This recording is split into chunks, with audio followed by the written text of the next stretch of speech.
लंकाधिराज रावण, मुझे मार्गदर्शन व परामर्श दीजिए। सुनिए, मेरे प्रश्नों का उत्तर दीजिए। भैया, ये रावण तो कुछ सुनता ही नहीं है।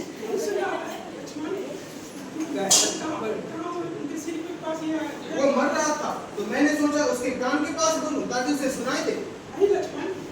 कान लेने के लिए नीचे आना पड़ता है, नीचे से निकालने के लिए यानी उसके जीवन उसी तरह प्रेरित कर जाओ।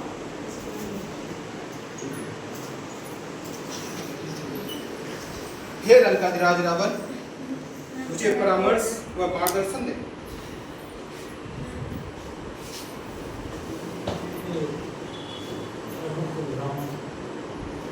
मैं आपको क्या परामर्श दे सकता हूँ? अब तो मेरे पास समय भी नहीं। मैंने अपना समय जीवन यूं ही व्यर्थ गंवा दिया। मैं आपको क्या परामर्श दे सकता हूँ?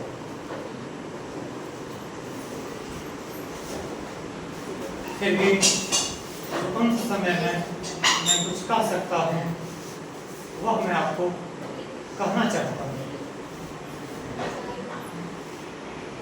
हे रघुकुल श्रेष्ठ,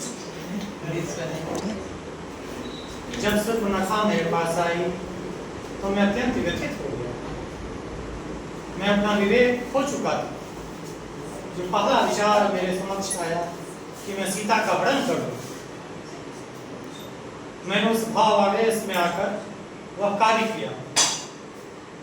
जो भी कार्य क्रोध, घृणा, किसी आवेश में किया जाए वह कार्य फलित नहीं होता।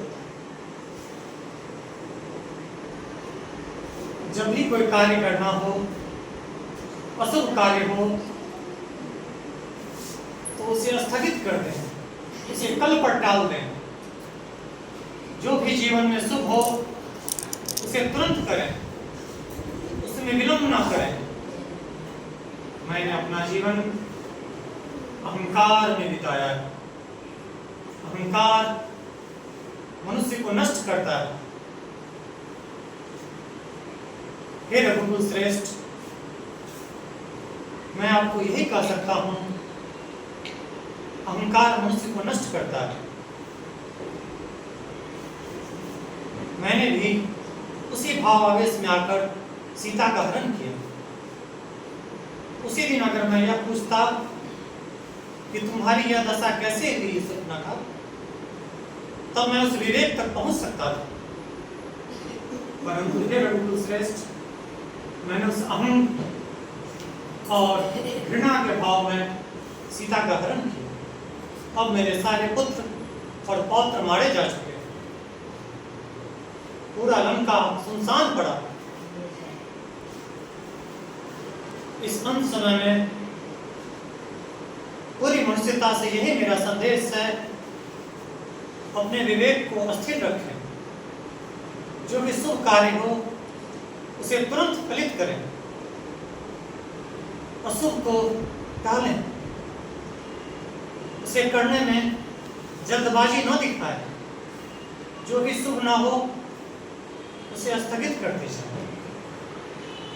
हे परम ज्ञानी श्रेष्ठ, हे राम, आपने अंत समय में मुझे ऐसा सौभाग्य दिया कि मैं किसी को ज्ञान देके मरूं, एक उच्चतम तल पाके मरूं। मेरा पूरा जीवन अहंकार में बीता। इस समय आपने मुझे लक्ष्मण को ज्ञान देने का अवसर दिया और इस समय भी आप स्वयं शिष्य रूप में मेरे सामने खड़े, मुझे स्वयं ब्रह्म का ज्ञान दिया। अब मैं सद्गति को प्राप्त कर सकता हूँ। हे राम।